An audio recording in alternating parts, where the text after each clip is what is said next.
And welcome, ladies and gentlemen, to another podcast. If I seem overly happy today, my wife allowed me to move back to the golf course that we lived in 15 years. I'm just praying that she will make a decision at some point to come with me. Now, for those golfers out there, let me test you real quick, okay, before I get started.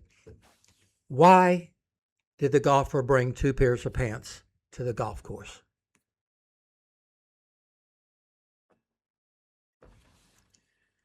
In case he made a hole in one. Okay, we got to move on. Okay, today's podcast, and I think we're around 1 million views from all sites on our podcast. So, at least my exes are listening to me, I guess, or somebody. I want to mention something today that keeps popping up I've never thought of. The cap rate. What is a cap rate? Capitalization rate. Now, yes, you have to be an investor, be it residential homes, renting, commercial. It could be a snow cone stand, anything you invest in to get a cash return. Then you want to know what the cap rate is on it. Less than 5% of everybody in the United States does not know what a cap rate is. Now, it's not that bad because if you work in a bakery, then you don't need to know what a cap rate is, okay? But I'm guessing 25% of everybody in the real estate investing industry is not completely familiar with a cap rate. It's very, very, very simple, okay?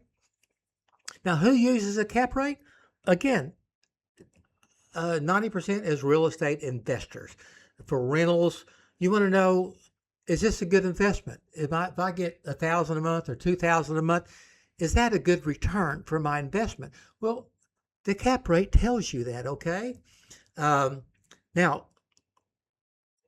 it's a percent. What does that percent mean?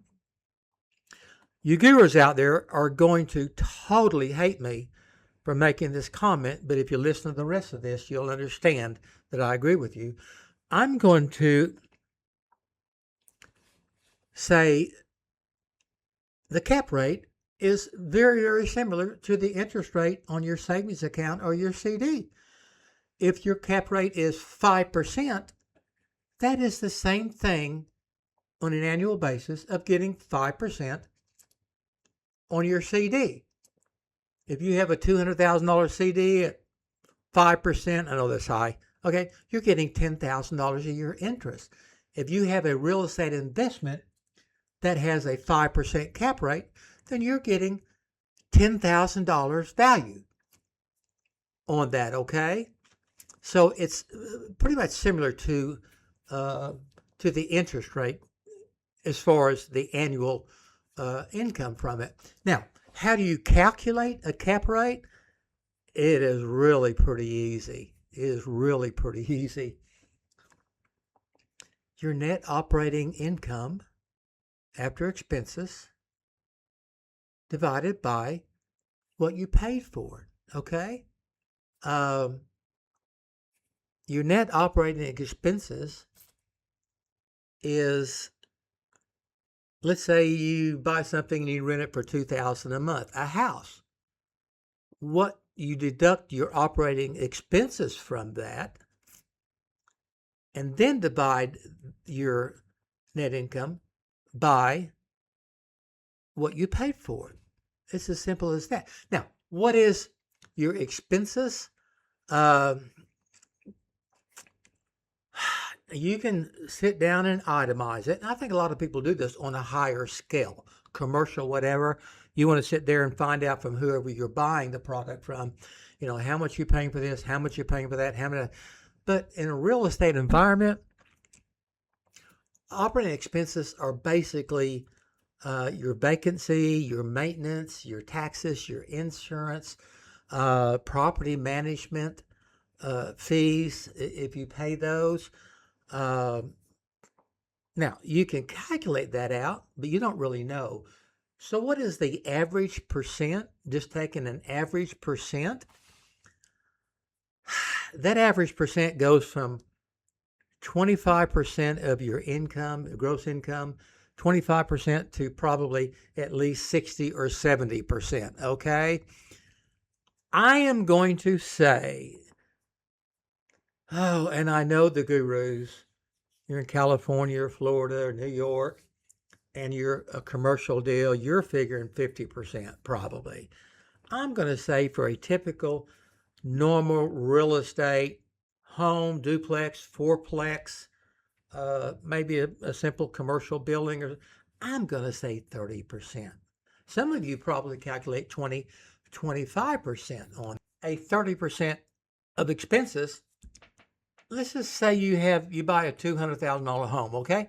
And you're going to rent it out for $2,000 a month. Well, you've got $2,000 a month, 30% expenses is $600 a month. That leaves you $1,400 of net operating income. $1,400 divided by what you paid for it, $2,000, is a 7% cap rate. Simple as that. If it's just throw 30% or so in there and deduct that, okay? And again, a lot of you do it higher. Now, 30% on $2,000, $600 a month.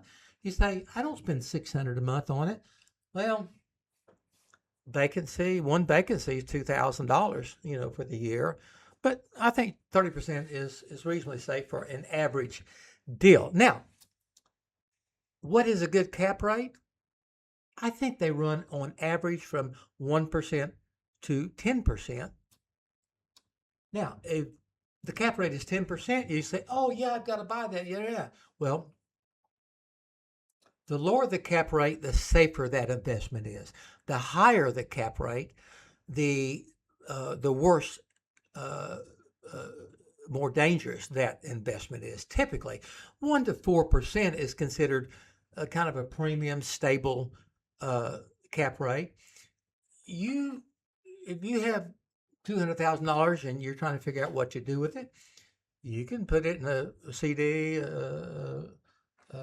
market investment, a variety of stuff.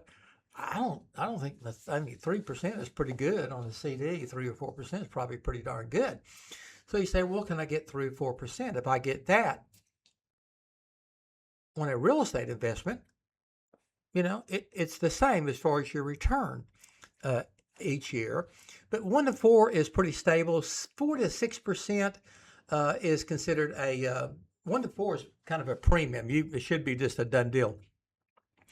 4 to 6% should be very stable. I'm going to say 6 to 8% would be considered good. I think most people would say 6 to 8%. If you got a 8% return on a CD or cash investment, you're going to be pretty happy with that, aren't you? 8 to 10%, I'm going to say is opportunistic, that there's some risk, maybe or whatever, but you're thinking, hey, if I can get 10% out of that, great. But, all right, so I've been comparing the cap rate percentage to a CD, okay? 5% cap rate, same thing as getting 5% on a CD. Now, let's talk about the advantages, though, the tremendous advantages on the investment, on the cap rate. The advantage of the CD or savings account that you get is the availability of that cash. You can typically cancel it, get that money back anytime, usually a penalty, a forfeiture of interest or whatever.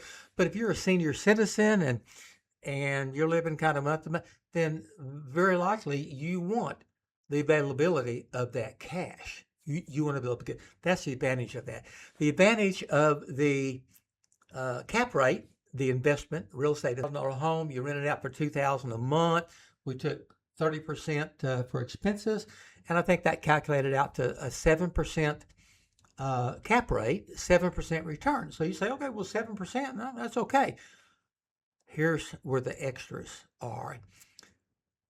The appreciation of that property, 5% a year. You'd be shocked if you looked at the average on appreciation. A lot of people use 3, 4, 5.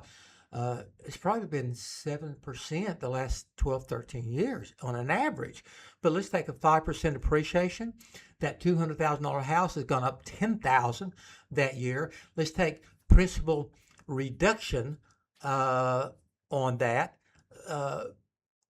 principal reduction and appreciation alone, I think, is about 17,000. You can calculate here, probably 17,000 more a year just from a normal average appreciation and the normal average principal reduction of the loan. You add that 17,000 into that cap rate on a monthly basis, that 7% goes to 14%. 14%.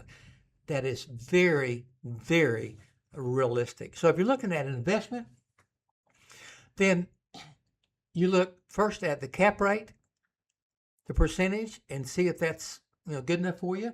And then secondly, look at the stability of that investment. Higher risk, then you want a much higher cap rate. Very stable, even 3%.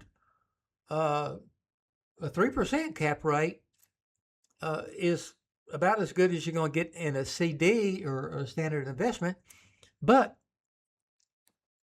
you add the appreciation and the reduction in principal balance to that, you can at least double that, okay? So the cap rate, now you know what it is. Now you know if something is a good investment. You can use that, ladies and gentlemen, not just on real estate investments, commercial investments.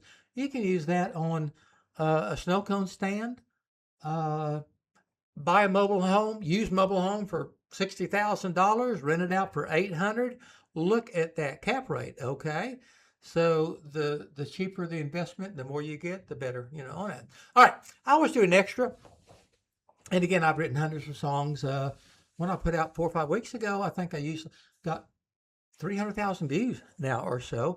And I write everything, okay, from gospel to Big Fat Butt to, I don't know, whatever. Okay, the song you click on here is one I wrote a few years ago during the COVID thing called Just Hang On.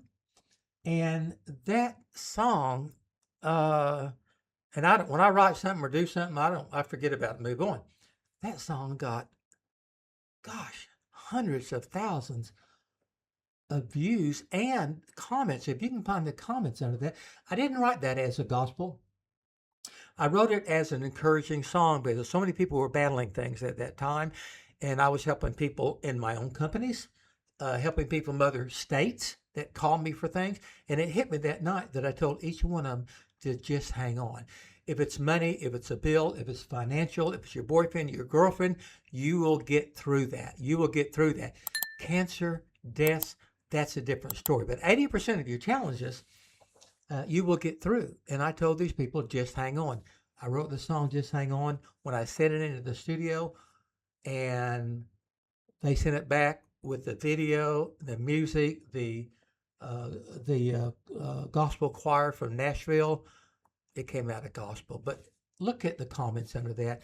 Hope it blesses you too. God bless, and see you in a few weeks.